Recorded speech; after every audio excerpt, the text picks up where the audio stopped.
يا مساء الفل. النهارده معادنا مع ابسط جديده في السيريس بتاعه دوكر لايك برو. النهارده هنتكلم عن حاجه مهمه جدا وهي الران تايم ستاك بتاع الكونتينرز. وده معناه ايه؟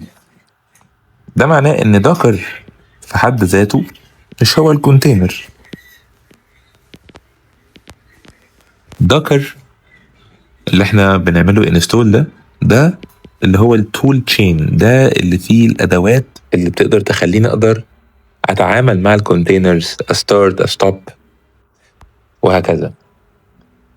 طيب احنا اللي عرفناه ثرو سيريز دي الكونتينر هو isolated Linux process، وعرفنا الايزوليشن بيحصل ازاي المره اللي فاتت.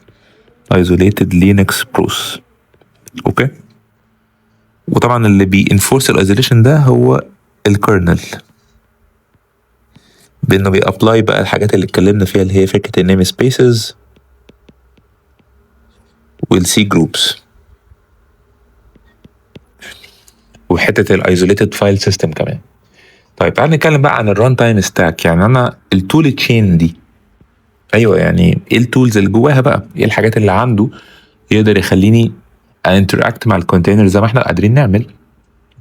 اول حاجه بتيجي في الستاك انطبقت كده ان احنا بنتعامل معاها دايركت اللي هي الدوكر سي ال اي، وده سي ال اي اللي بيدينا الكوماندز اللي بقدر انا اشتغل بيها. يعني مثلا انا اكتب مثلا دوكر رن او دوكر ستوب، في الاخر ده تعاملي مع السي ال اي بتاع دوكر، ودي اول لاير احنا بنinteract معاها. اللي بيحصل بقى ان الكوماند ده بيتبعت لي لاير تانية في الستاك وهي الدوكر ديمون. دوكر ديمون وبيسموه برضو الدوكر دي.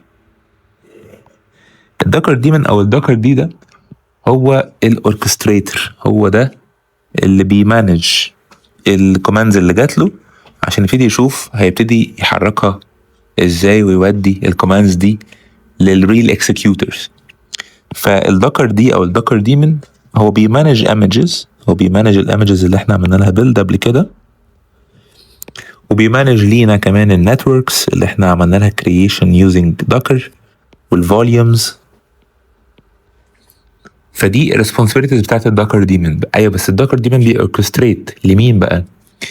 للكونتينر ديمون او الكونتينر دي، كونتينر دي، وده الكومبوننت اللي بقى التالت في الستاك. فكونتينر دي ده هو ده اللي بيمانج الكونتينر لايف سايكل، فعلا بيمانج الكونتينر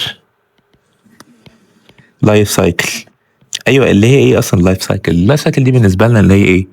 بتبتدي بالبول، ان انا ببول الايمج كده، بكرييت كونتينر من الايمج دي وبستارت وبعد كده بستوب خلاص.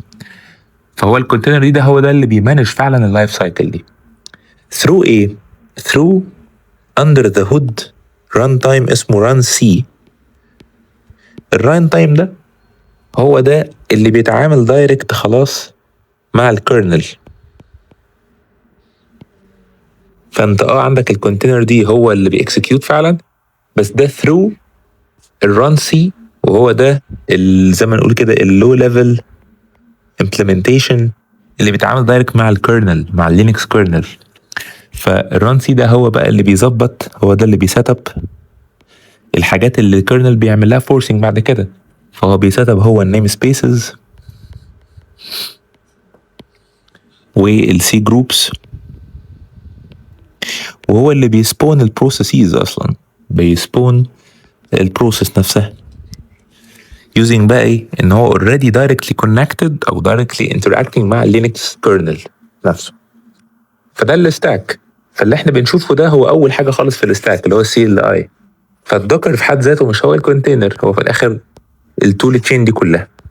اوكي، فبالتالي احنا لما نيجي نتعامل مع اي كونتينر يوزنج دوكر، في الاخر اللايف سايكل اللي احنا بنبقى شايفينها بتبقى فكره ان انا ببيلد ايمج، بيلدينج ايمج يوزنج بقى الدوكر فايل وفكره اللايرز. في الاخر بيبقى عندي ايمج، عندي بلو برنت، وبعد كده لما باجي بعمل ران للكونتينر فبالتالي ببول الايمج اللي انا عملت لها بيلد دي الاول، وبعد كده بستارت ان انا اكرييت كونتينر منها. بنعمل حته الرايتبل لاير فوق الريد اونلي ايمج لايرز. فانا هنا عملت كونتينر من البلو برنت بتاعتي اللي هي الايمج. وبعد كده بستارت الكونتينر ده، بستارت البروسيس دي. خلاص احنا فهمنا بقى السيكونس ماشي ازاي من السيل اي للدوكر دي، من اللي هو الاوركستريتور للكونتينر دي اللي هو بيمانج اللايف سايكل حقيقي، ليه تحت اللي هو اللو ليفل بقى اللي هو الران سي مع الكيرنل اللي بيعملوا الحته بتاعت النيم سبيسز والايزوليشن والسي جروبس. وبعد ما اعمل ستارت فانا دلوقتي الكونتينر بتاعي يبقى في حاله ان هو رانينج. خلاص اتاكدت ان هو رانينج وخلصت الشغل بتاعي. بعد كده بعمل له ستوب، بعمل ستوب للكونتينر ده. بعد كده بقدر اعمله ان انا اقدر اعمل له ريموف. خلاص ما بقاش موجود عندي، بعمل له كيل خالص. اوكي. وبعد كده بشيله، يعني بمسح الرايتب اللي هي بتاعته. يعني فكره ان انا عملت له ستوب عشان نفرق بين الستوب والريموف. فكره الستوب ان انا هنا ببعت سيجنال ان انا عايز اترمينيت، عايز اترمينيت البروسيس. وبعد الترمينيشن او بعد التايم اوت بنبعت سيجنال تانية اللي هي الكيل. كيل ده بروسيس في الاخر، هي لينكس بروسيس. فالستوب بيقول انا عايز ترمينيت وبعد كده بيكلت خالص، بيريكوست ان هي تو بي ترمينيت وبعد كده بيكلت. ريموفينج الكونتينر يعني ان انا هنا بمسح الرايتبل لاير، وهي دي اللي بتميز الكونتينر عن الايمج. ديليتس الرايتبل لاير، بمسح اللاير الخاصه بالكونتينر. انما طبعا انا مش لما بعمل ريموف انا هنا مش باجي جنب الايمج نفسها، انا بمسح بس الرايتبل لاير هي الخاصه بالكونتينر اللي اوريدي اتعمل له رن. والكوماند بتاع دوكر ران هو بيعمل اكشلي التلاته دول مع بعض. يعني لو جينا كده نغير اللون ده، الكوماند بتاع دوكر ران بيعمل التلاته دول مع بعض. لما تقول له دوكر ران هو اكشلي بيبول الايمج وبيكريت كونتينر وبيستارته. وده اللي بيحصل فيه حاله الدوكر ستوب، عشان ابقى برضه فاهمين بالظبط انا الكوماند اللي بعمله ران ده هو بيعمل ايه. اوكي. فيهمني في الاخر ان احنا نبقى عارفين ان الدوكر هو تول تشين مش الكونتينر نفسه. والشغل الحقيقي بيحصل يوزنج الران سي والكيرنل مع بعض، هو ده الشغل الحقيقي فعلا.